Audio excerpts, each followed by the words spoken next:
The late 1950s and early 1960s produced some of Broadway's most memorable musicals. Gypsy, starring Ethel Merman as an overbearing showbiz mother. Well, you'll be great. Gonna have the whole world on a plate. Bye Bye Birdie, a parody of Elvis Presley and the dangers of rock and roll. That same season, Carol Channing starred in the nostalgic Hello, Dolly.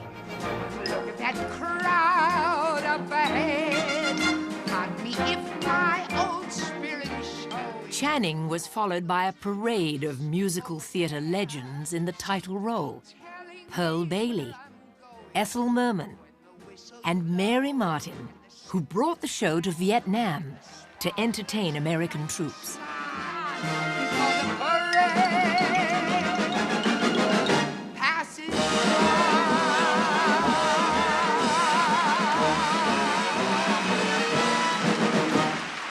But the biggest hit of 1964, which broke the record for the longest-running show in Broadway history, was perhaps the most unlikely. Fiddler on the Roof. If I were a rich man, all day long I'd bitty bum. If I were a wealthy man, I wouldn't have to work hard. If I were a bitty rich,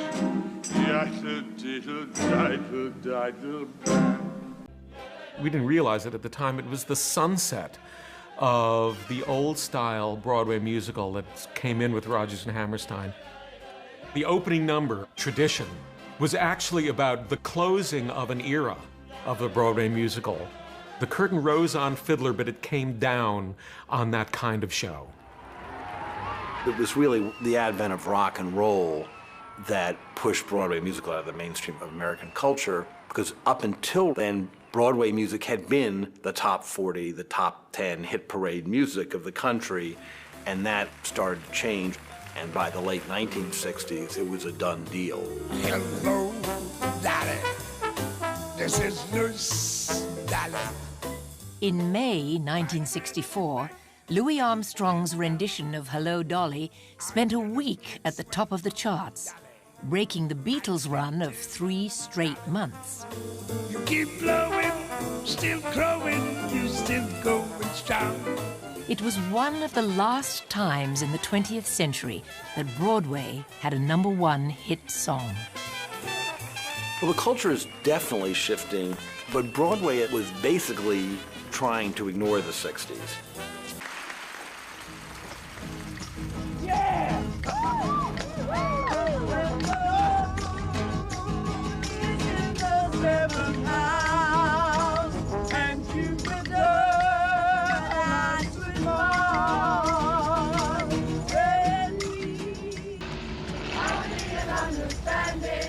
By 1967, the war in Vietnam and the protests against it were polarizing the country. 2 young actors, Jerome Ragney and James Rado, seized upon that friction as the storyline for a new musical production.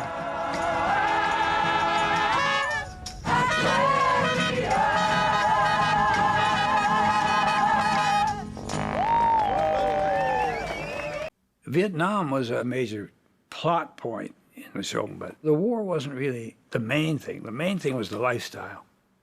It seemed to be more about hippies, you know, growing their hair long and living in wearing different kind of clothes. Gimme a head with hair, long, beautiful hair, shining, gleaming, steaming, flaxen, waxen. The show was called Hair. It was the first Broadway musical with an entire score of rock music.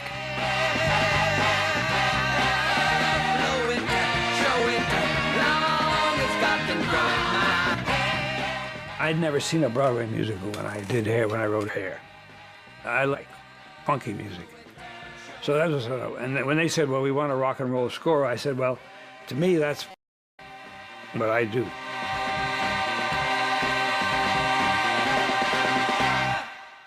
every singer, dancer, hippie, panther, you name it. We were all online waiting to audition for this show. And we went into a series of rehearsals like I'd never seen before, unlike any other theatrical show I think I've worked. We starve, look at one another, short of breath, walking proudly in our winter coats, wearing smells from laboratories, facing a dying nation. Hair ran on Broadway for 4 sold-out years. Along with its enduring hit songs, the show helped to establish the world of off-Broadway and Joe Papp's public theater as important new players in the development of the commercial musical.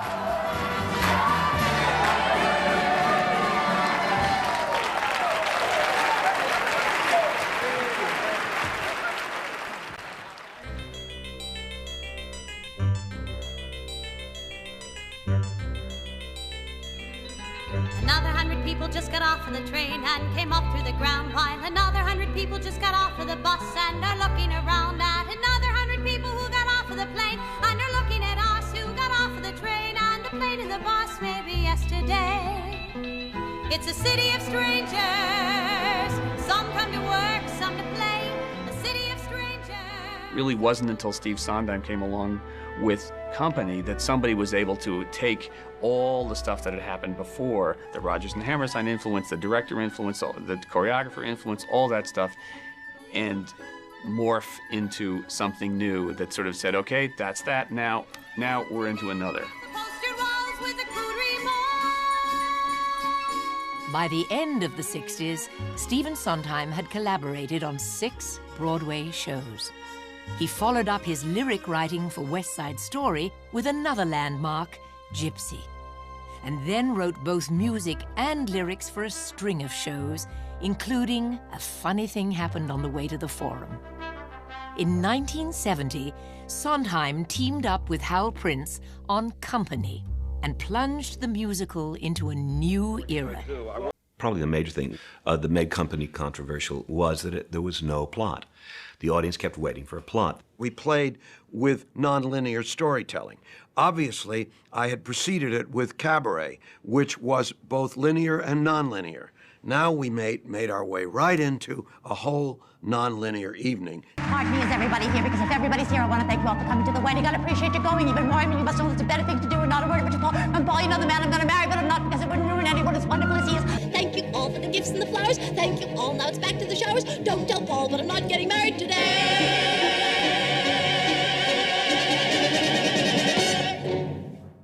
The cast of Company inhabited an abstract urban world and rode a working elevator within Boris Aronson's Jungle Gym set. The show's songs did not emerge from scenes as in traditional musicals. Instead, they provided commentary on the characters or their situations. Musicals for decades have had no doubts about if you find the right person, you may go the rocky road of love. But it would always lead to so-called happy ending. We were saying something ambiguous, which is, actually there are no endings. It keeps going on, is what really Company's about. Still want a happy ending. And a happy ending can have a lot of people dead, like West Side Story, but it's still a happy ending.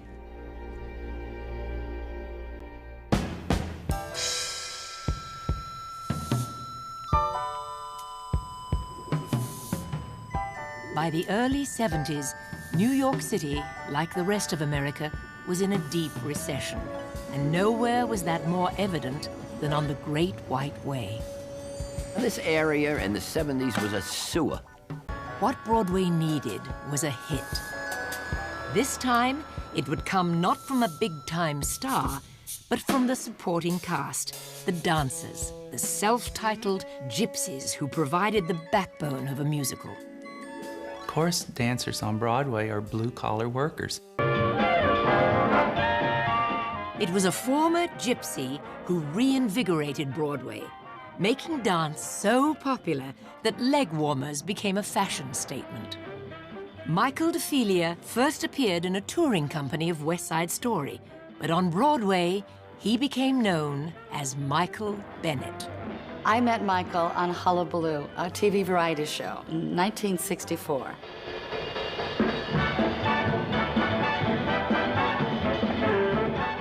One day, we're dancing side by side, and we're bringing the jerk to new heights. And I say, Michael, what are you going to do when you grow up? You can't keep doing this the rest of your life. Did you ever think of that, huh? And he said, yes, I'm going to be a choreographer. And I went, oh, good luck. Don't forget about me. Bennett got his first job choreographing on Broadway in 1966. He went on to stage dance numbers in Company and, with Hal Prince, co-directed Sondheim's next musical, Follies. In 1973, Bennett began to work on his own show. Without any pre-existing story, he held a series of workshops where he tape-recorded dancers talking about their experiences. When we started a chorus line, it was called the Dancers Project, and it was a secret. We would start every day with a blank page, and our lives were a part of the process. You know, this was the first time there was such a thing as a workshop, and we were young guys, and we were all just desperate to put on something very special, very new. All we talked about is, let's do something on Broadway like they've never seen before.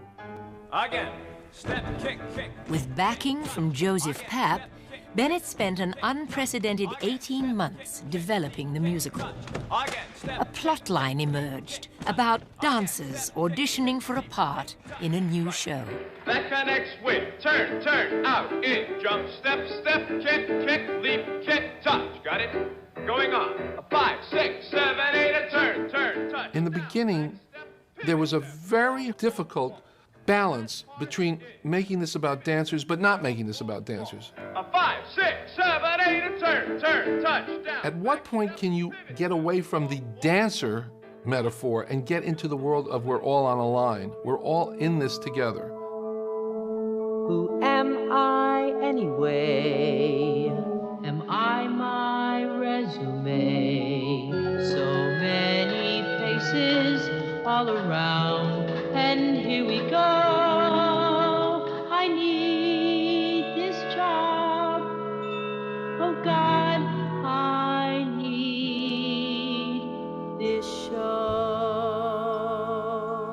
That did not happen until one day in rehearsal that Michael Bennett took a chalk and went wham and drew a line on the floor.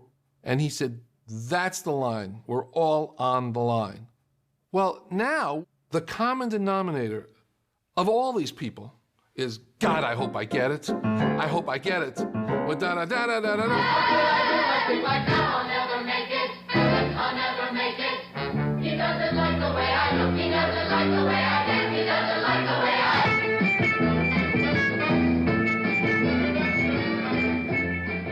Everyone has dreams and hopes, and there was something in that show for everybody. Men who were just retired would write me letters and say, your character made me go out and start a new business. Football players would say, the line. They would talk about the line, being on the line. Most dramatically, for the show's finale, Bennett transformed a classic Broadway kick line into a bittersweet comment on the life of a dancer. Singular sensation, every little step she takes. One thrilling combination, every move that she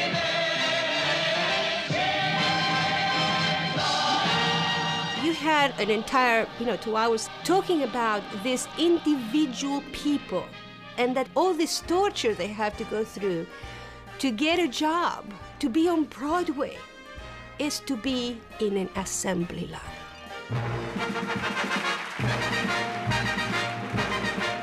That was the genius of Michael. He gave the audience what they expected. What he meant was something else.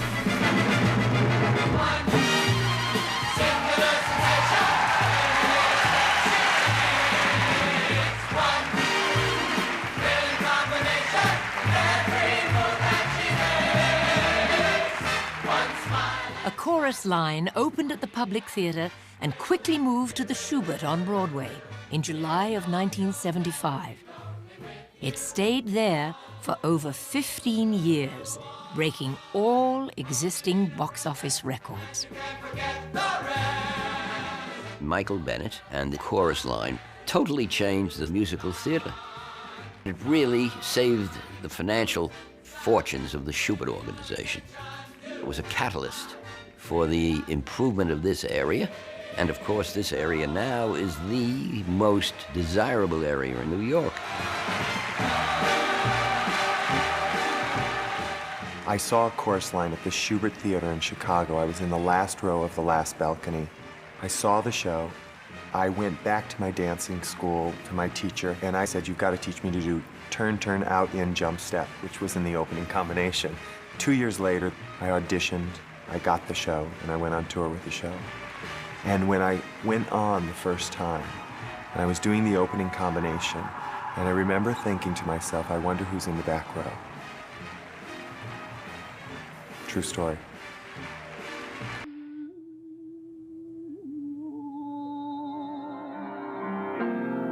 I was younger then.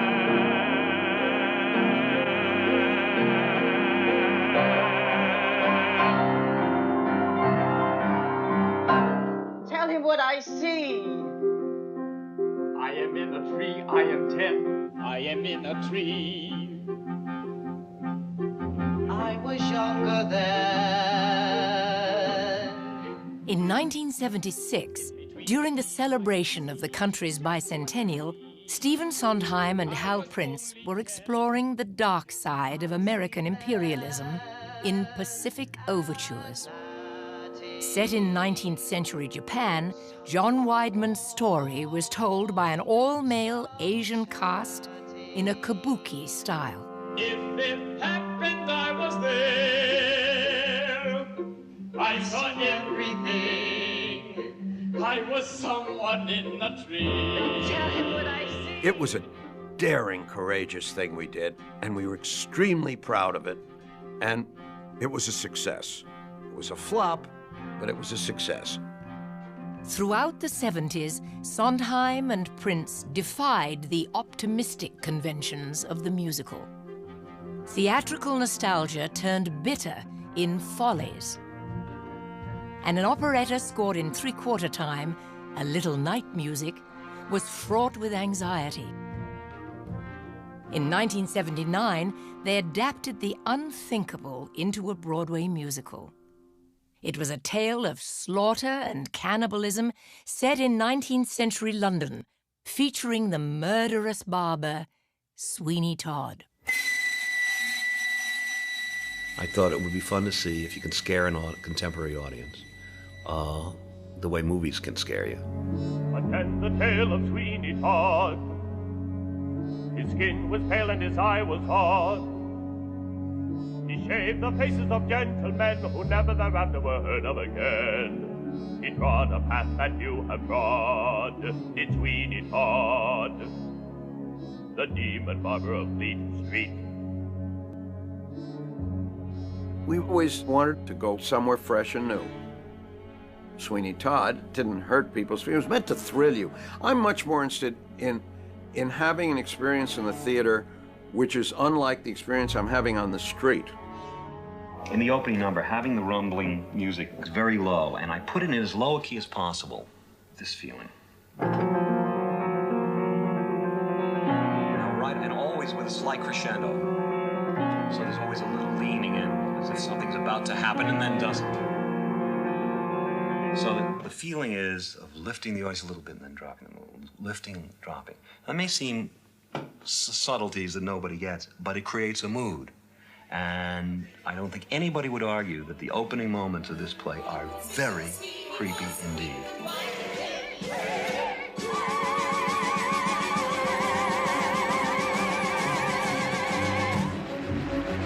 Attend the tale of Sweeney Todd. He served a dark and a vengeful God. What happened then? Well, that's the play, and he wouldn't want us to give it away. Not Sweeney.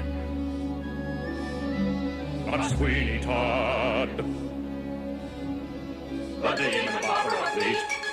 great.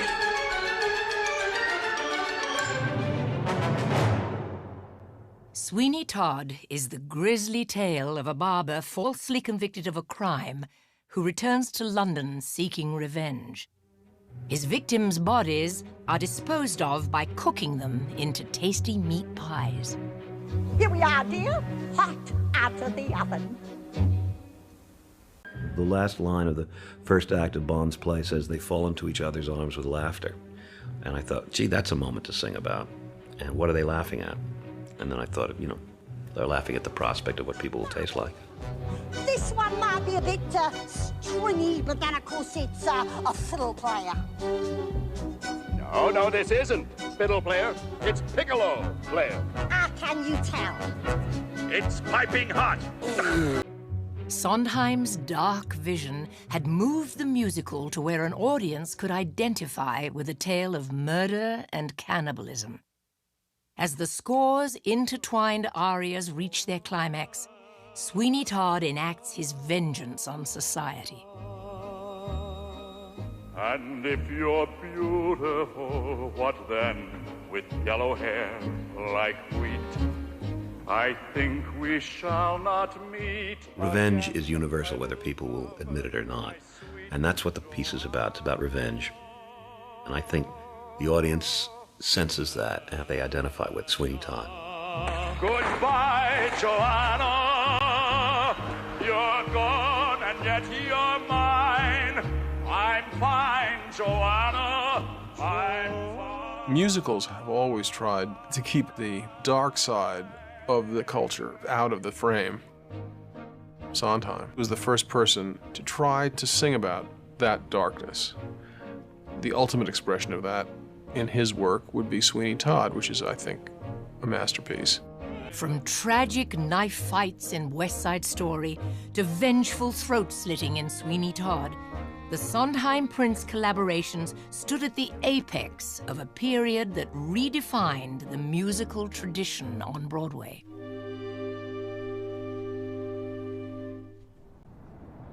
By the end of the 1970s, inspired by the success of A Chorus Line, Broadway became the centerpiece of a new public relations campaign designed to attract tourists to New York. There's only one Broadway. It's in New York. I love New York. I love New York. I love New York. Increasingly, the tourist trade has dominated Broadway, favoring revivals and nostalgic entertainments.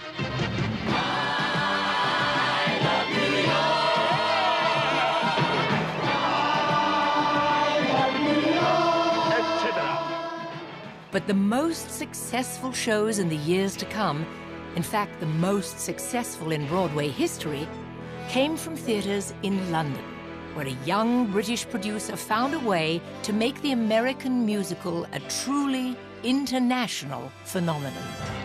I love New York at night. You never know who might appear.